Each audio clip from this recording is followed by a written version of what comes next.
Kita pengen tadabbur ayat supaya bisa healing perasaan kita yang sedang terluka. Healing tentang beban kita. Gimana cara biar kita tuh, kalau bahasa terapis tuh rilis beban, masalah, curhat supaya rilis gitu kan, rilis curhat. Oke, itu salah satu metode. Terus apa metode lain untuk kita rilis atau kita bisa healing dengan ayat-ayat Al-Quran? Tadabbur. Jadi ada tafakkur, ada tadabbur, ada terapi.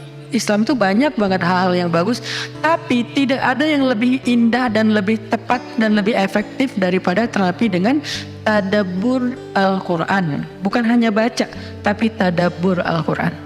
Menghayati, memahami pesan-pesan Allah di dalam Al-Quran. Makanya ketika Nabi punya masalah, obatnya Al-Quran. Itulah kenapa di dalam Al-Quran Allah menyebutnya wasyifa'un lima fis sudur.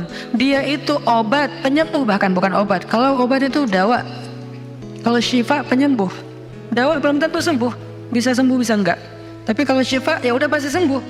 Maka Allah menyebutkan Al-Quran itu sebagai bukan dawa, tapi disebutkan sebagai syifaun lima fis sudur, obat hati, obat jiwa, obat mental. Walaupun banyak ulama menganggap bahwa dia juga bisa menjadi obat fisik, dan saya percaya itu. Tetapi yang lebih dahsyat lagi adalah dia memang obat mental. Pertanyaannya, bagaimana menjadikan Al-Quran sebagai syifa, healing? Ayat-ayatnya gimana cara kita mentadabburinya? Semua ayat sama, cuman yang membedakan satu dengan yang lain fadilahnya. Tapi semua sama-sama istimewa. Jadi nggak boleh ada satupun ayat yang kita anggap nggak penting. Alif Lam Mim, apa pentingnya ya? Nun, Qaf, Shad, satu huruf doang. Nggak, biasa aja. Sehingga kita ngerasa membaca ayat itu nggak terlalu istimewa. Sama, satu huruf pun itu istimewa di Al-Quran. Kan kata Nabi satu huruf seperti 10 kebaikan. Jadi kalau kita baca nun, udah aja, alhamdulillah udah ngaji. 10 kebaikan loh itu. Tapi kalau udah tahu 10 kebaikan, ngapain satu huruf? Udah aja wal qalami wa ma yasturun, lanjut dong.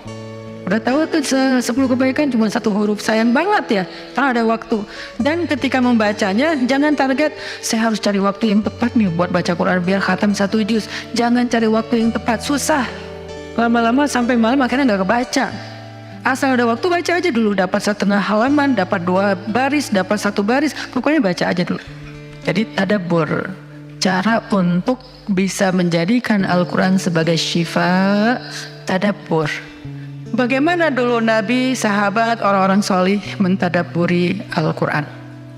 Yang pertama adalah mereka membaca Al-Quran secara tematik, supaya kita dapat sesuai dengan problem kita, masalah kita, hajat kita. Tematik. Lagi ada masalah apa kita? Karena ayat Al-Quran turun kepada Nabi pun secara tematik, secara kontekstual. Apa yang dialami Nabi, itulah ayatnya. Al-Quran tidak turun sekaligus kepada Nabi, turun sekaligusnya itu di Lauhul Mahfuz. Lalu sampai kepada Nabi berangsur-angsur selama 23 tahun. Kenapa berangsur-angsur Ustaz? Dan kenapa nggak urut? Turunnya yang pertama adalah Al-Fatihah dan Al-Alaq. Kenapa sekarang Al-Fatihah lalu Al-Baqarah? Kenapa enggak Al-Fatihah, Al-Alaq, kemudian surat apa lagi yang berurutan sesuai dengan urutan turun? Kenapa kok dibalik-balik, kok diacak-acak?